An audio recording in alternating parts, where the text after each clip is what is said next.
But let's talk about Aprilia. As you were mentioning, Lewis, it looks like Fernandez is finding his way.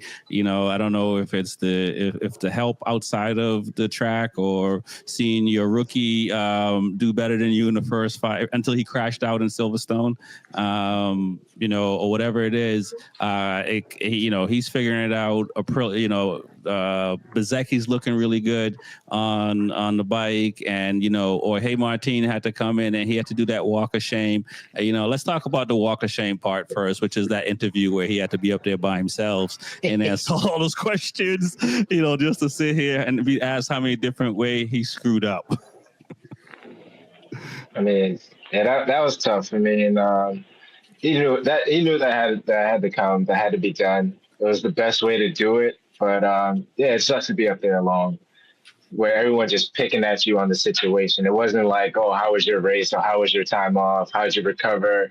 It was just like, why'd you make this decision? Why'd you hold back? And just more antagonizing the situation just to get everything out right at that moment. There were certain things that I didn't agree with. Martin said that was kind of like him being an asshole about it, but it is his life and what he wants to pursue, but he was close to losing everything at one point. So, but yeah, that was a tough interview, I would say, to go through, to come back and to have to do that and then focus on racing. So I don't know. They could have done it another time, but. Yeah, no, I agree. If he would have chilled out, months ago, they probably would have let all that slide. But he embarrassed the sport, and so they can't just be like, come back home. You know what I'm saying? He had to go out there and do that. What are your thoughts, Cheetah? I'm mad. I didn't see this. I didn't even. Oh, it's online. I gotta go see this. I was wanting all this, and now it's there. Okay, I gotta go watch it now. It's on MotoGP. Yeah, it's on MotoGP, for sure. Check it out. Well, go ahead, add something, Lewis, since Cheetah didn't get a chance to check it out. I'm going to say two things here. One, who had the worst weekend? Was it Martin during that interview, or the HR guy and the CEO at the Coldplay concert? Because they both had really, really bad moments in front of the camera. They both had oh shit moments in front of the camera. They had to come with receipts and they were getting charged full price. But Martin, I don't know if Aprilia pushed it or MotoGP pushed it, but somebody had to do that. Martin had to eat a lot of crow, because if he didn't, this was just going to chase him from this round to the next round to the next round. At some point, you just got to come out, meet the press, get it over with, and move on. Release the Epstein list. Don't stop worrying about it. Once it's in the air, it's out there. Nobody can question it anymore. And also, they got to make sure that no other rider gets this idea.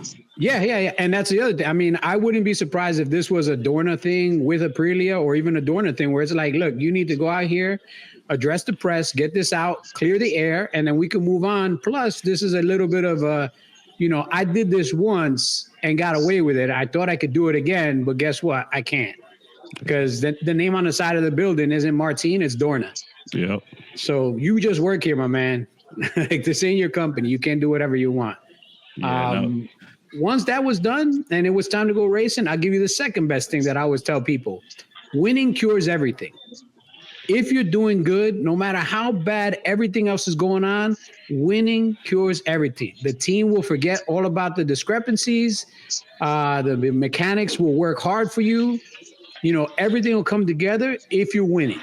And he came in 7th place after being off the bike, almost half the year. I mean, we're at the summer break. He's only ridden in 3 rounds. Two rounds? Yeah. And he didn't even finish the 1 round. Mm-hmm. So for him to be here, coming in 7th place, again, fast never forgets how to be fast.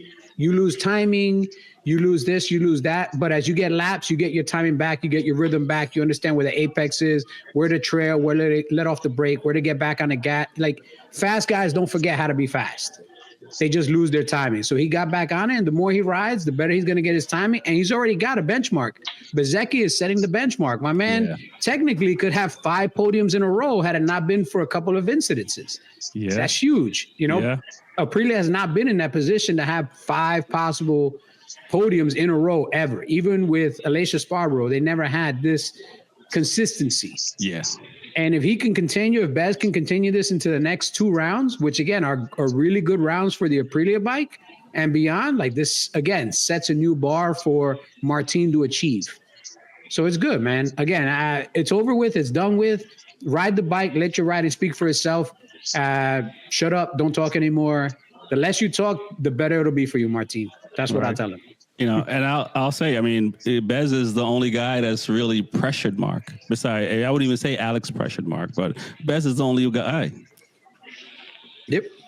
Yeah, he's the only one that diced it up with him. Like outside of 1 or 2 passes by Pecco Bagnaia in random places, like, you know, he hasn't had that person on his ass where like, oh man, you know, I could let off from this 9.5 second lead and I'll still win by 4.5 seconds. Like, oh no, I gotta keep pushing because if I slow down a little too much, this guy's gonna catch up.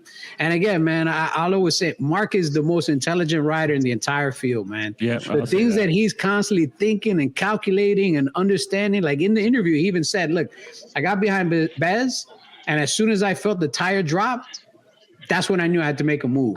Yeah, and it's like, really? He's like when your tire went to shit, that's when you decided you're gonna go fast. And that's where he kills it, man. When the tire drops, everybody says, you know, the dude's just on another level. Yeah. I'll add to that just a little on the Bez part. I'm just glad for Aprilia that Bez is doing well for them, because if he wasn't, then Aprilia, I mean, Martin's going to come back and look like a king, and they don't like this guy. And not just for that reason alone, but now that Aprilia gets a say-so at being one of the top competitors right now, it's just, I'm glad they're not left alone in the mix right now without their top rider. And now Bez is now the top rider because Martin's not showing his number 1 plate. He's not putting it to good use yet. So, I mean, once they both start mixing it up, man, Aprilia can be a real force to be reckoned with, in my opinion. Yep, for sure. I completely agree. I think so. I think that Martin seeing what Bez is, I think seeing what Iaguro, because like Iaguro was nice in the beginning, seeing what he was doing, seeing what Bez is doing now, and again Raul Fernandez, what he's doing, it's good motivation for him. I mean, I can't stop thinking like he could have avoided all this by if he just kept his mouth shut, and because he could have enacted that clause at any point in time in the whole season. So you think he would have waited to have more information, but nonetheless, I think that if the way they're looking after this past weekend, like I think, again, a couple of rounds from now, I think they'll be in the mix for the top 5. And anyone of those Aprilias, I won't say Iaguro because he's not there yet, but I think that definitely Martin and Bez and even Raul Fernandez, because he's been finishing top 7, lately. Mm-hmm. Absolutely, yeah.